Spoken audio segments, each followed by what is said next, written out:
New Thought Media Network. We are a global broadcast network of positive music, media, and entertainment, inspiring humanity's evolution along the journey of enlightenment and creating a world of love, peace, empowerment, and prosperity for all. New Thought Media Network. Positively inspiring. Welcome to Ministers Talking a weekly program where Rev BRZ and Rev Z and their guests chat about current affairs, world events, spiritual principles, and any old they want to talk about.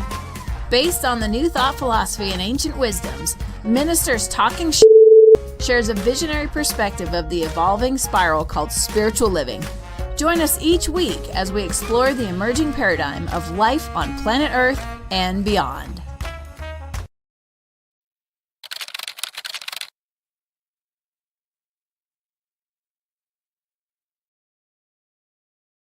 And hello again, dear ones. Reverend Robert hiding behind the banner here, not doing my job. There I am. Good morning, dear ones. Rev Robert with you over here. Rev Z right here. And I'm Rev Sonja right here. Good morning, all. Good morning, dear ones. Sounds like we've got still a little bit of a lag with Rev Z this morning, experiencing just a touch of technical difficulties. I am sure his system will mellow out, calm down, do a prayer for his computer, and we'll all get going here in a moment. Before that, let me introduce to you our special guest today. Reverend Sonja is a graduate from the University of Georgia with a BBA. She was a Baptist before her introduction to New Thought teachings. That's not unusual. I think that happens for a lot of people. Studied with Reverend Dr. Barbara King of the Hillside Truth Center in Atlanta, Georgia, and Dr. Kennedy Schultz of the Atlanta Church of Religious Science, which is now Center for Spiritual Living, Midtown. Sonja received a Master's of Divinity from Unity Worldwide Spiritual Institute in the spring of 2022, and serves as president of the Unity Ministerial Presidents Student Association. She's an accredited financial counselor with the National Guard, good work there, and serves as minister with Unity Center of Tuscaloosa, Alabama, and Unity Village Chapel. She teaches a weekly online yoga class for them, so we'll check that out. And has traveled 22 countries in Europe, Asia, and Africa. I got to experience and meet Reverend Sonja at the ANTN conference in Unity Village earlier this year, and it was just an amazing experience. And I immediately said, how can we get you on a program? And it took us a little while, but here you are. So welcome, dear one. Welcome. Thank you. I'm so glad to be here with you all. I already enjoyed our chat thus far and looking forward to today's show. Thank you. Mm-hmm. Yes. And we did have a great and wonderful conversation beforehand, which is normal. And now you all that are watching get a chance to join us in that. So please hit the like button, hit the share button, hit the subscribe button, let your friends and family know what we're doing. And if you'd like to join our conversation this morning, feel free to comment along. You're welcome, if you're watching live, to join us in the conversation. Just leave your comment in the comment box. If you're watching it another time or a rebroadcast, feel free to join in the conversation as well. We'll be happy to respond as we are able. All right. Well, Z, you were last in the room, so we're going to let you decide where we go first this morning, because we had so many amazing avenues of which we could jump off on. So where should we start, sir? Well, yeah, thank you. Thank you for putting me right here in this spotlight. I appreciate it. And so I think, in our announcements, we talk about on planet Earth and beyond. So I want to start out with a tidbit that, especially because it's close to Colorado, the moonshot that just went up a couple of weeks ago will be coming back down pretty soon. They've got some amazing shots on the moon survey, which will put men back on the moon sometime soon, and women as well. Yeah. So that's going to splash down over in San Diego, I think on the 11th of December. So everybody keep a watch out. Yes. We are moving beyond this planet. Yes, we are. So we need to be aware of that. But as we were talking before we jumped on, we were talking about the jobs numbers. Job numbers came out, the Dow went down. They didn't like it. So here again, we're on this evolving evolution of life that we have to pay attention. One of the things we said about all of the things we're going to talk about today and every day we hear is that we have to take this approach of being microscopic and macroscopic, and we have to oscillate between those two, or else we'll be off on the wrong corner. And so now for the good stuff. One thing there was an interesting survey that came out about the impending runoff in Georgia on the 6th between Warnock and Reverend Warnock and Herschel Walker. And I'm going to rapid fire because I can't do them all. There was the one where he said he'd rather be a werewolf than a vampire. That was a campaign speech. Then there was a percentage of 88% of white evangelicals would vote for Walker, even though Reverend Warnock is a reverend of a theological school, and they dismiss all of the incorrect statements, the abortions, and all of that. And so, I mean, we're in a time where the news is stranger than fiction. That's all I can say. Well, Rev Sonja, you're in Atlanta. What's it like on the streets there? Does Herschel Walker actually have a chance of winning this thing from what you hear? Unfortunately, yes. He really does. I mean, you really got to stay, like you said, we got to oscillate between the big picture and the little picture because things are happening. And you would think with what Reverend Warnock brings that this shouldn't be an issue, but it is. So that lets you know. I mean, I think it even goes back to the prior election. A lot of people did not think that Trump was going to win, not understanding that Hillary Clinton brought a lot to, you're not understanding the difference that Hillary Clinton was bringing and what Trump was bringing. And we're here again with Herschel Walker and Reverend Warnock. A lot of people just don't feel heard and seen, and they are willing to do whatever they think they need to do that. They don't even care what the candidate is capable of, their capacity. It doesn't even matter anymore. So we're right, just like Reverend Z was just saying, the truth is stranger than fiction now.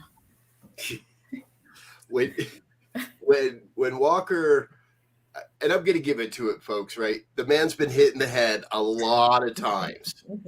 So transposing one letter for another in his mind, it probably happens quite often.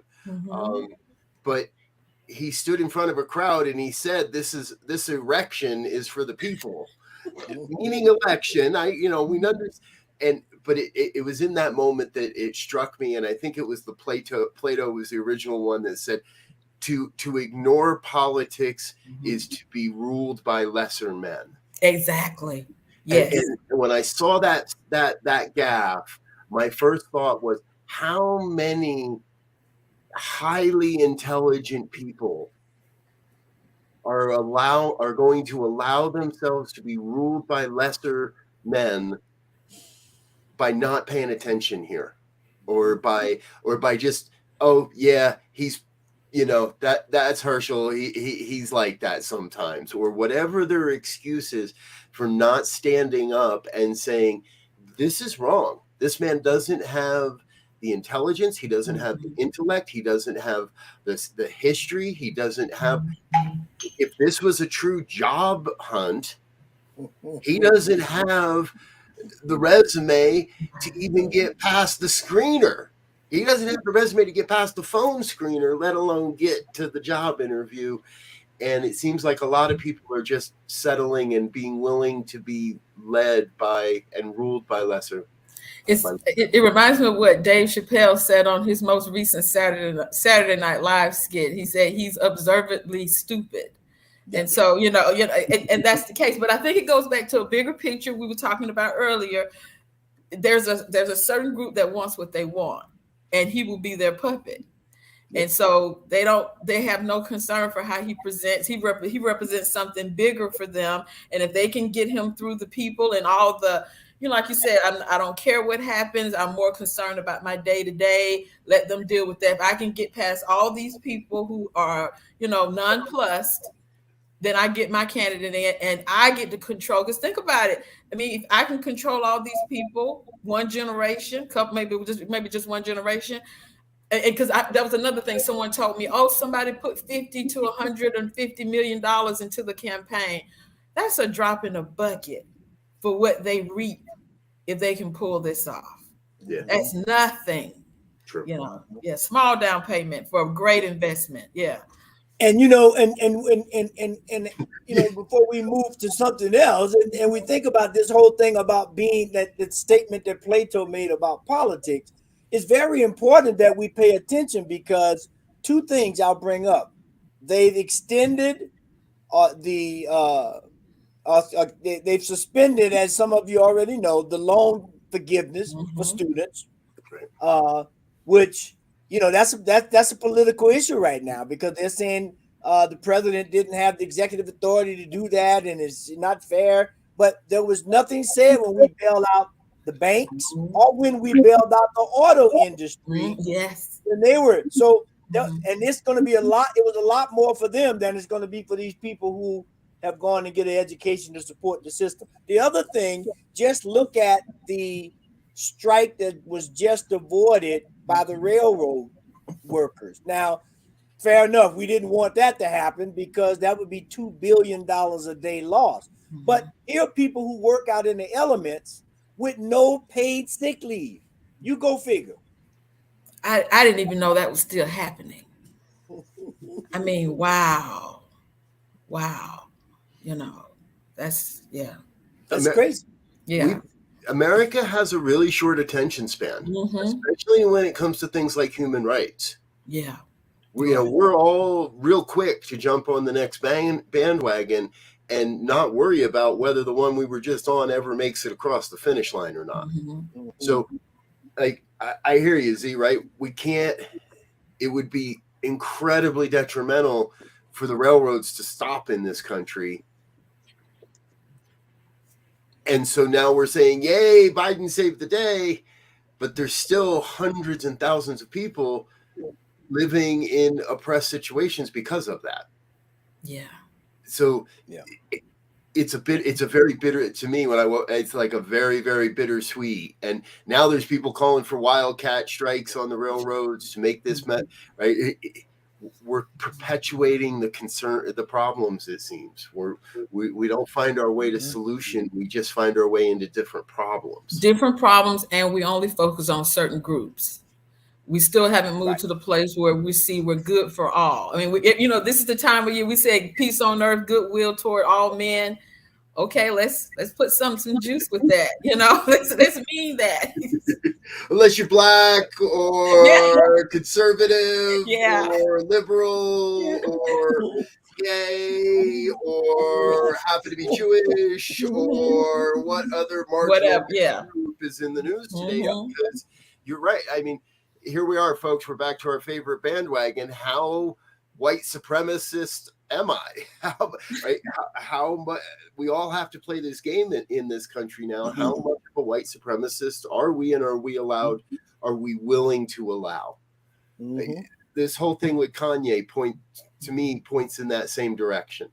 Yeah, and I see more and more people of color now openly expressing anti-Semitic beliefs and patterns because Ye is normalizing it.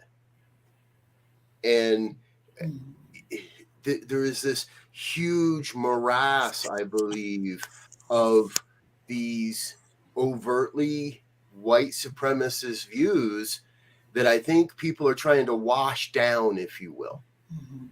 We're trying to wash down. So it's now cool. It's almost, as you were speaking earlier, Sonja, like, is Kanye now at a point where he's like, wow, now it's my turn to control the masses. Now it's my turn to control culture and to direct culture because I can get in this place and I can say anything I want. And I saw another one today, right? are both Elon Musk and Ye really just looking to be the next Donald Trump? Or some sort of king, even if they don't want to be president, some sort of king. And this one gets really complicated, and being raised and still being in the South is really complicated here, but it's very important. We can go spiritual for a moment. When we get to the idea of release and surrender and forgiveness, I don't think people sometimes understand that the oppressed, if they're any oppressed person, if you don't do your work to move beyond that, you become like your oppressor. Mm-hmm. And you start taking on characteristics, and so you do things that are foreign to you because you haven't done the work. And so now let me say this about Ye. Like Dave Chappelle said, since he said it first, I'm comfortable saying it second. I don't think we can discount that there is an imbalance there. So I think we need to be careful how much we say, speak with like an authority of not absolute, but that he knows what he's doing. I would safely say he's not on his meds, but you're right. He's giving voice to a people that don't feel like they've been heard. And when you and Trump did the same thing at the last election, when you get a group of people who've not been heard and they feel like they've been oppressed, they take on the attributes of the oppressor. And then they start doing things that it will look like it's not in character. Yes. But until you've done your work, all you know is what you know. Yeah. And all you know is how you've been put down, and then that's what you do. Yeah. So, and just to add to that, we look at how it gets portrayed in the media as well.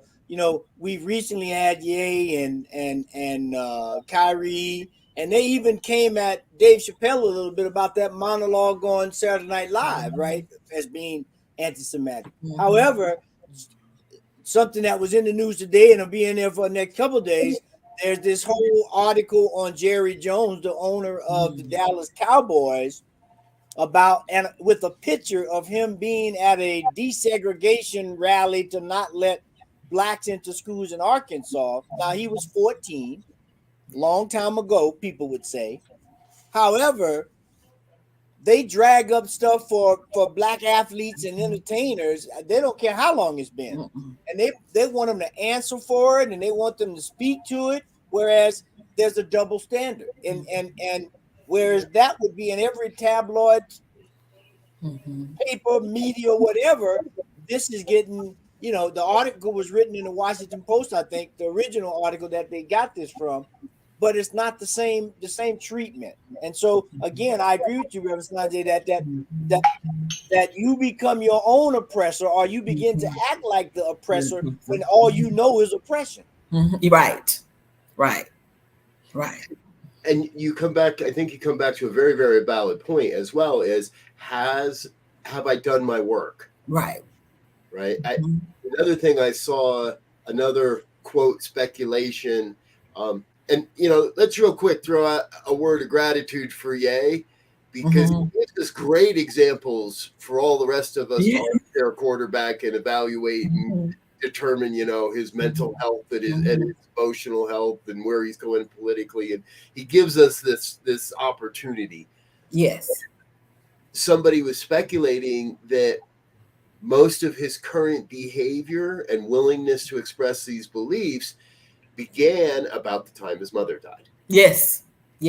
So I can't sit here and I'm not a psychologist. I'm not going to diagnose that's what this is, but there's our question. Could this really be an outpicturing of a man who hasn't had an opportunity, hasn't taken the opportunity for whatever reason, feels he's under too much pressure to step away, but has he really had a chance to do his inner work around the grief of losing his mother? Exactly. Has he had the chance to do the inner work around being a man of color in what he perceives as a predominantly racist, segregated, oppressive environment, and now sees his chance to try to step beyond all that? And we could say the same about Jerry Jones. Had he done, so to me, right here becomes our determining. If Jerry Jones done his work, and if he says yes, if the demonstration is yes, if the outpicturing is yes, then I got nothing to hold against him if he made a mistake when he was 14. But if he hasn't done his work, if all he's doing is hiding those old beliefs, if all he's doing is figuring out a way to whitewash the truth of his experience, then that's another conversation. I agree. And I think that's where we really get the chance to help as spiritual leaders. All of us out there watching, this is the place where we get to help, is not by immediately attacking someone, but by really inviting them into a deeper conversation of what work needs to be done so you can be feeling healed and whole, and these behaviors will disappear. Right. Is that correct? Creating that sacred space for authenticity and transparency. And it can be scary. I've sat with people before, and you create that sacred space and they say things and you're like, oh, I don't know. It's too much going on here. But, if you can hold that and not, walk into the field. I'm not talking about saying, I want to kill everybody in the room, but just some ideas. We've all heard people say things that your initial thought is, I think I would have kept that to myself. And we need to move beyond that. We do need to allow people the space to put it out there, because the healing begins. Sometimes I just know sometimes if I can just hear my thought, I can begin the process of shifting. Yeah. And that's key, I think. And again, back to your statement, doing the work. That's a moniker that can be used in any aspect of your life, and there's nothing more sacred to your life than life itself. And so, we have to begin to, I think, cultivate and create that container to allow the tension of the opposites, right? Because in reality, we know there's only one thing, but that one thing is not flat, right? It's a multidimensional thing, which means it has sides, it has aspects. And so when we're able to explore the aspects and not ignore the aspects, we're able to get a better picture of the holistic approach to any problem, any issue, and become better and process better at the end of it. I agree. Well said. Thank you. Yeah. Not that it's easy, but it's worthy to be done. Yeah. I like that. Yeah. Not easy, but worthy. I like that. I'm going to write that down. I'm going to take that one. You can have it. I'm glad I can give it. Yeah, that's good. Yes. And I think, one thing we try to do on this show is we try to look at everyday issues and give them a spiritual spin, or put enough spiritual salt and pepper on that meal so that it's palatable. And that you can take it even when you say, I don't like Brussels sprouts, right? But we know Brussels sprouts are good for you. They got a lot of iron. They got a lot of zinc, and which were popular things during the COVID virus. You wanted extra zinc and extra iron. So go get you some Brussels sprouts. But that's what we are trying to do here with these conversations, is to allow people just eat one Brussels sprout. You got to eat the whole plate, but you got to create a palate to have these conversations and to do this work, because the church is not doing it. No. They're so busy whitewashing and sweeping stuff under the rug. And so, like you just said, Rev Z, you go out in the world and you're dealing with these real life conversations, ideas that we're having, and you don't know what to do with them. No one's giving you context for them, a container for them. And so when the conversations come up, you go back to those old things you learned from people who loved you, but they didn't have the best coping skills. And they said things that weren't always, appropriate. And so you go back, and I think sometimes people don't even mean to go back there, but that's all they know, and they don't know how to create a different way forward. And that's the role we can play. Yeah, it's just like, especially during the holiday times now, we can just have a lot of reference. That old story of, the granddaughter asked the mother, well, why you cut the end of the turkey off or the ham off or the roast off? And ask your grandmother, and then go ask your great grand. Well, we didn't have a big enough pan. Well, shucks, we got pans big enough to put 2 turkeys in now. Why are we still cutting the thing up? Exactly. And then just simple things like I'm getting so tired of this conversation of, do I say Merry Christmas or Happy Holidays? Giving people the idea of, you've just been greeted with a blessing. Receive it. We don't need to be in the mall fighting about, who's going to heaven, who's going to hell because of a greeting. That's crazy. How dare you say Merry Christmas? Don't you know that I'm a Yeah. Ready New Year. So now you have to say happy everything and just call it good. Yeah. Yeah. Okay. Or do we? So in your sharing there, something came up to me, because what I heard was, now I got to go be one with Ye. And I don't want to be one with Ye. I don't want to be one with those beliefs. I don't want to be one with the way. But what you shared and what came to me was, I don't really want to be one with Ye. I want Ye to feel like he's one with the one.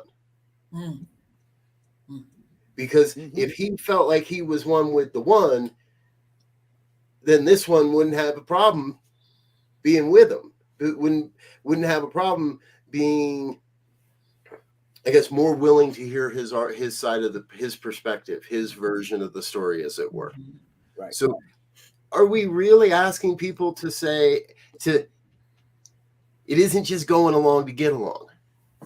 Yeah, we don't want to do that. No. It's this for me is an opportunity to say, where does this break my boundary of oneness? Where does this go beyond my perceived boundary of oneness?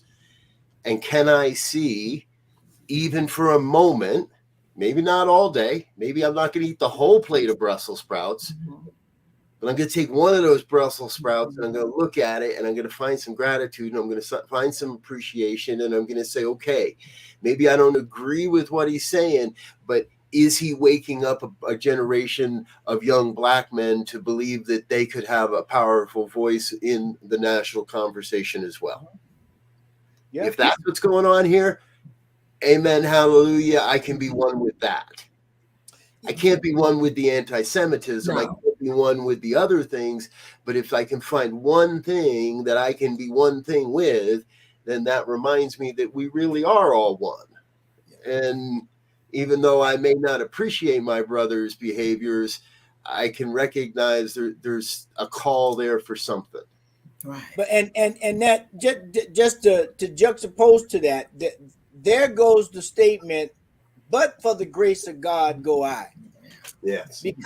Because we've all had things, said things, done things that were not at the highest level of our character. That's right?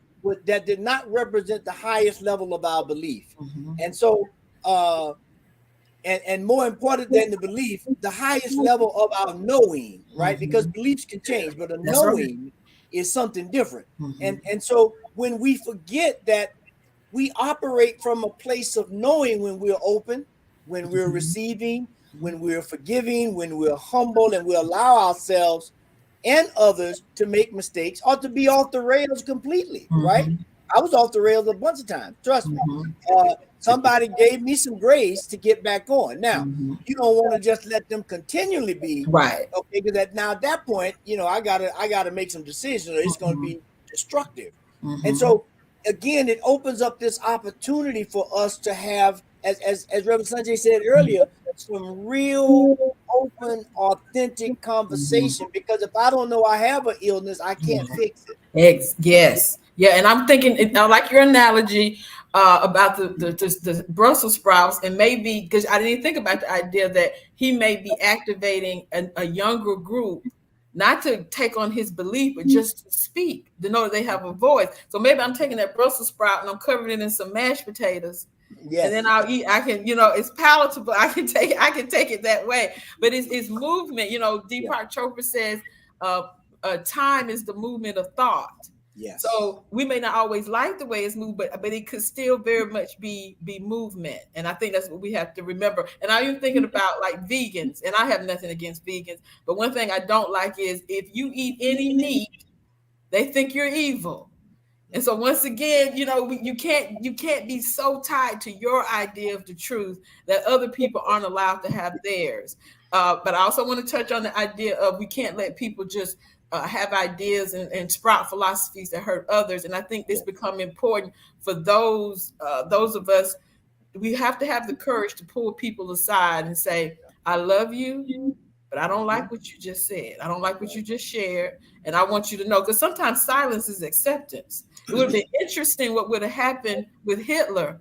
Because the stories I read, they all knew something was wrong, but nobody was willing to speak. It would have been interesting if somebody had said, excuse me, run that through one more time. What did you just say?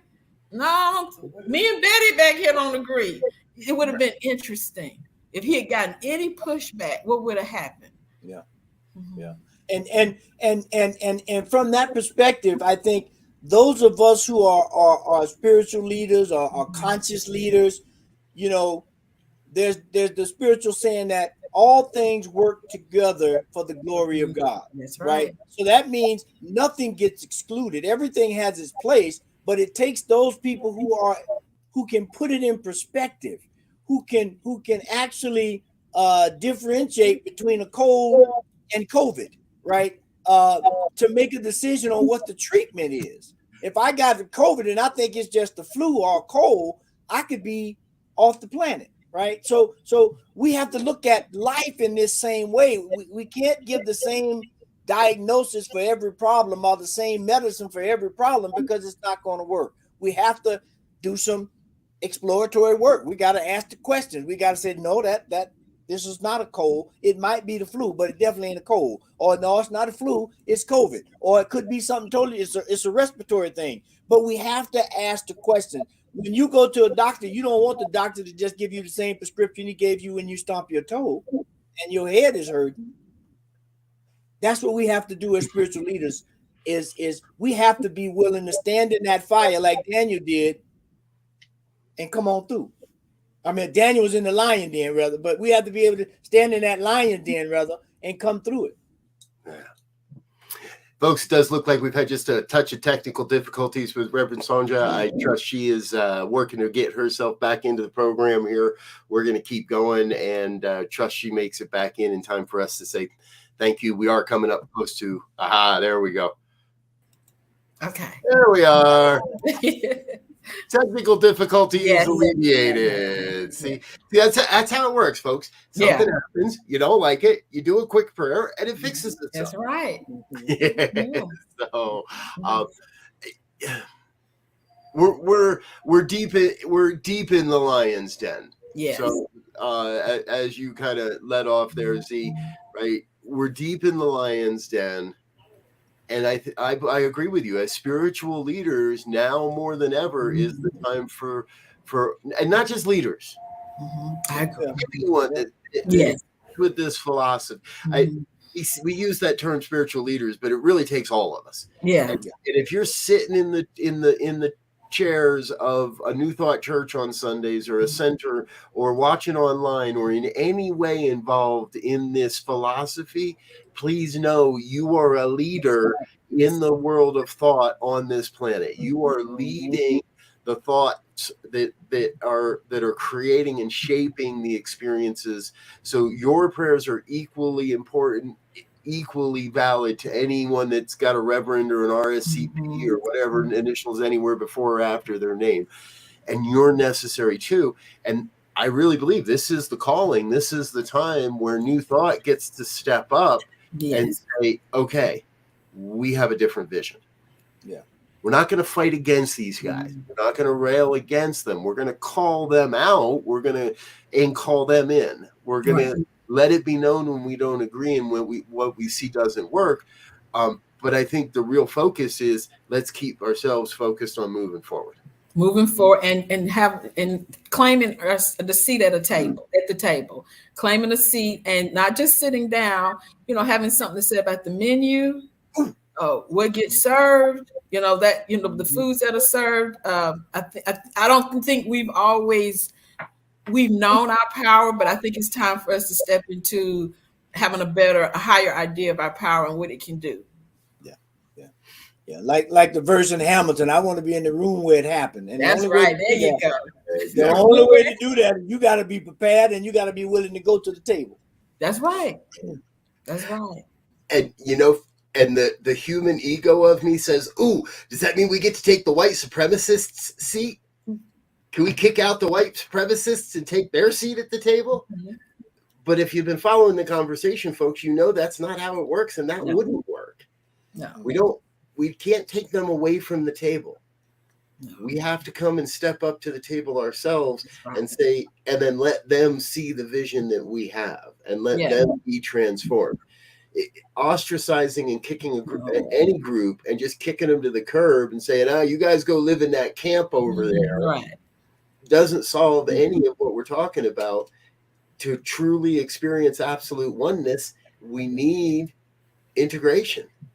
We do, and don't discount the idea of raising the vibration. When you come to the table, you change the vibration, you raise the vibration, and if you held strongly enough, everyone, they either have to raise the vibration or they vibrate away, and those are the options.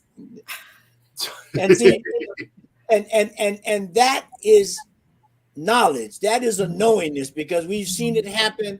And I always like to make the thing with Ella Fitzgerald, and I may be dating myself. They had the cassette tape experiment where they had her singing a note and she shattered the glass, right? That speaks to what vibration can do when you get things in resonant tone. Things will happen even though you can't see anything physically. That's right. Taking place. That's right. And I love one of my favorite scriptures is Hebrews 11:3. Those things you see come from things you can't see. Yes, ma'am. So, and that's vibration. Vibration is moving those things. That's right. Mm-hmm. I bought a lot of a lot of Maxell cassette tapes because of that commercial. A lot of Memorex tapes because of that commercial.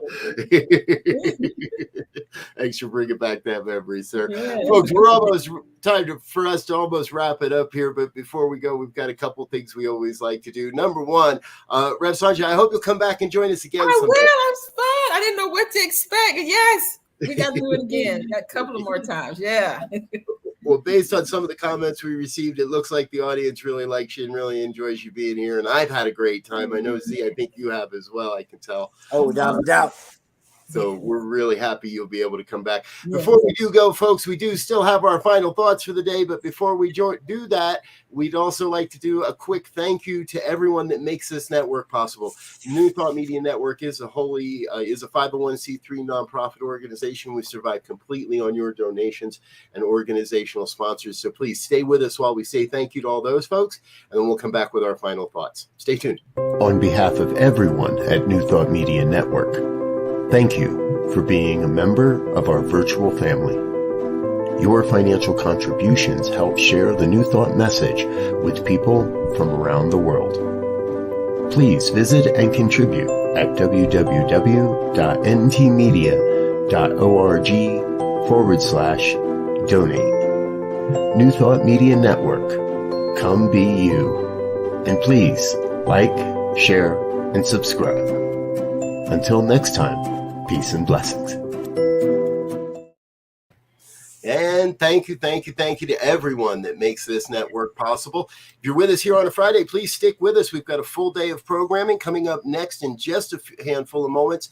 Be Your Own Hero with Sekou Wrights. Morning prayers are at 8:15. 8:30 is Rev Melissa with the Morning Sip. 9 o'clock, we're still on the 40 Days of Love. That's from 9 to 9:15. Later today, 10 o'clock, Infinite Possibilities. Practicing Infinite Possibilities with Lindsay Leinbach. 1 o'clock is Just One You, the Joy Show with Rev B.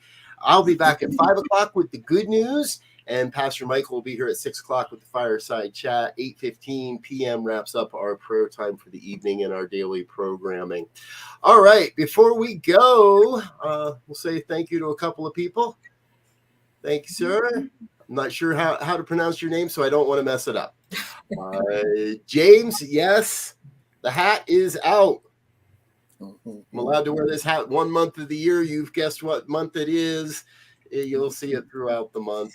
And good morning, Space Cowboy. Glad to see you with us as well as always, Wayne. If you didn't have a chance to chat along or chime in, no worries. We know you're there in spirit. We know you're there in love. We love you and appreciate you being with us. All right, before we go, Rev Z, final thoughts. Yeah, I think, one thing that's hit me is when we're at our holiday tables, breaking bread or sharing stories, let's make sure we're inclusive and make sure we're not afraid to have the tough conversations. Yes. This is a time for all the holiday spirit, time for healing, a time for reconciliation, a time for opening up new avenues and ways of living. So let's do that. That's my thought. Beautiful. Thank you, sir. Thank you. Rev Sonja. Well, I see. Wonderful discussion. I agree with this is a time for allowing new things to happen. I know Jesus was probably really born in September, but we like to go with this whole December thing, as pagans. And so I think let's let other things be born as well. Like you said, let's have the courage to have the tough conversations because we have the grounding, we have the centering, we have the tools to do that. So why study all these things, go to all of these schools just to keep talking about the weather? Let's be brave enough to talk about some things that matter: politics, religion, health, those things, and know that we can have. It may get tense for a moment, but that's healing too. Sometimes, if you've ever done a toxin, they call it a cleansing. They said you go through a healing crisis where the body looks like it's working against you, but the healing's taking place. So we need to see that same in those conversations. Just because voices rise and things may get a little tense, that doesn't mean it's not good. Let's trust the process and just lean into it. Amen. I think we're all struck with the analogy of the table today. So we didn't plan it. It just came up. Yeah. But that's my call as well. Take your seat at the table. Mm-hmm. And New Thought philosophy teaches it begins within, and then we out picture into our world. So begin within. Take the next month, take this month to sit at your own table, to sit at the table with your family, with your closest friends, with your relatives. Sit at your own table and get clear for yourself on what you believe and what you want to experience in this world. And then as soon as that clock strikes 1 on, or as soon as the 1st or the 2nd of January rolls around, let's take what the inner work and take it to the outer tables. Mm-hmm. Take it to the tables out in our local school boards. Take it to the tables in our local city councils. Take it to the table wherever you have a possibility. I think that's how we envision and that's how we demonstrate this vision of a world that works for all. Yes. Yeah. Folks, we want to thank you for being with us. We'll be back again next week. Until then, we wish you peace and richest blessings. Bye now. Bye. And thanks for listening to this week's episode of Ministers Talking. We'll be back again next week with more commentary on current affairs, world events, and any other our ministers want to talk about. And if you found value here, please share our with your friends. Until next time, peace and blessings.